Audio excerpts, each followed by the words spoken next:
कोल्हापूर उत्तर विधानसभेच्या निवडणुकीसंदर्भात बऱ्याच चर्चा, काही अफवा कोल्हापूरमध्ये सुरू आहेत आणि या संदर्भामध्ये भूमिका मांडण्यासाठी आपल्या सर्वांना इथं निमंत्रित केलेलं आहे.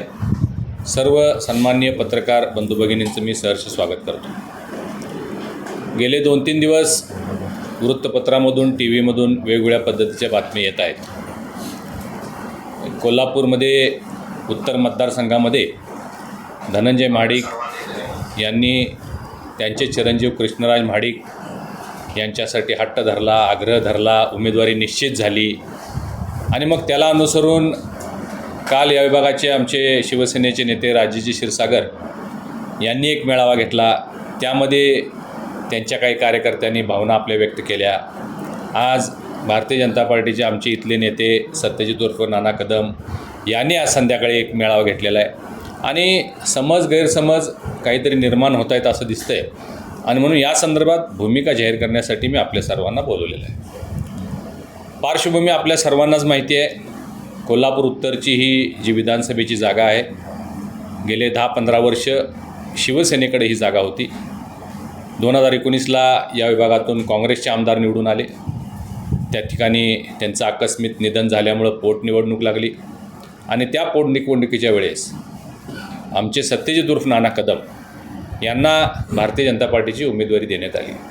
त्यावेळी त्यांना उमेदवारी देत असतानासुद्धा पक्षामध्ये काही मतमतांतर होते, परंतु आमचे नेते चंद्रकांतदादा पाटील, बावनकुळे साहेब आणि फडणवीस साहेब यांनी नाना कदम यांची उमेदवारी निश्चित केली आणि भारतीय जनता पार्टी विरुद्ध महाविकास आघाडी ही ती लढाई झाली. या निवडणुकीमध्ये पूर्ण ताकद भारतीय जनता पार्टी महाडिक गटानं लावली आणि नाना कदम हे जवळजवळ 80,000 मताधिक्यापर्यंत गेले. त्यांचा पराभव जरी झाला तरी गेल्या 2-2.5 वर्षामध्ये नाना कदम यांनी या उत्तर मतदारसंघामध्ये खूप मोठ्या प्रमाणात सार्वजनिक काम, सामाजिक काम, विकास काम या माध्यमातून संपर्क ठेवला. राज्य आणि केंद्र सरकारच्या ज्या योजना आहेत त्या तळागाळापर्यंत पोहोचण्यासाठी अनेक उपक्रम, अनेक कार्यक्रम राबवले. मुख्यमंत्री लाडकी बहीण योजनेच्यासाठी अनेक कार्यक्रम राबवले. बांधकाम कामगार योजना राबवण्यासाठी अनेक कार्यक्रम राबवले.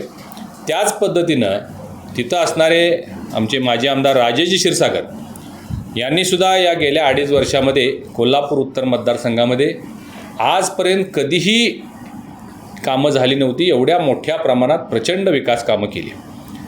त्यात रस्ते विकासाच्या बाबतीत त्यांनी आणलेला निधी असेल, केशवराव भोसले नाट्यगृहाच्या बाबतीत ताबडतोब मुख्यमंत्री महोदयांना इथं निमंत्रित करून त्यांनी इथं 25 करोड रुपयाची घोषणा केली.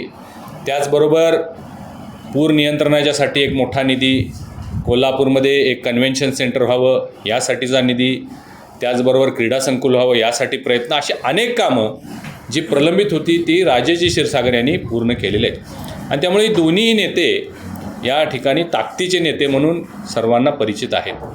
या निवडणुकीसंदर्भात ज्यावेळी प्रक्रिया सुरू झाली त्यावेळी आमचा आग्रह होता की ही उत्तरची उमेदवारी भारतीय जनता पार्टीला मिळावी, कारण पोटनिवडणुकीमध्ये 80,000 मतदान भारतीय जनता पार्टीनं घेतलेलं आहे आणि त्यामुळे ही जागा आपल्याला मिळावी हा आमचा नैसर्गिक मागणीचा प्रयत्न आम्ही आमच्या वरिष्ठांच्याकडे केला. आता 2-4 दिवसापूर्वी, 5 दिवसापूर्वी समजा असं लक्षात आलं किंवा असं समजलं की ही जागा भारतीय जनता पार्टीला मिळाली नाही आणि ही जागा शिवसेनेकडे आहे. आता शिवसेनेकडे असल्यामुळं स्वाभाविकपणानं आमच्या भारतीय जनता पार्टीचे जे इच्छुक होते त्यांच्या मनामध्ये अस्वस्थता निर्माण होणंही स्वाभाविक आहे आणि म्हणून आमचे नेते सन्माननीय देवेंद्रजी फडणवीस साहेब यांची परवानगी घेऊन मी सत्यजित उर्फ नाना कदम यांना उमेदवारी मिळावी यासाठी माननीय मुख्यमंत्री महोदय यांच्याकडे गेलेलो होतो.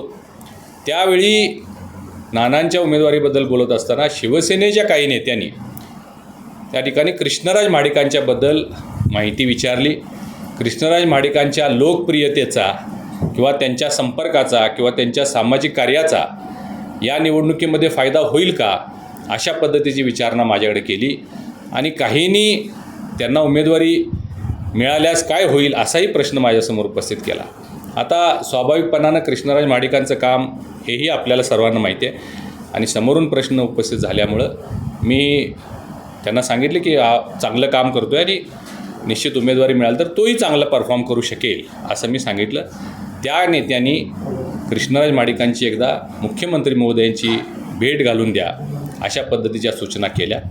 खरं पाहता सत्यजित कदम यांना उमेदवारी मिळावी यासाठी आम्ही गेलो.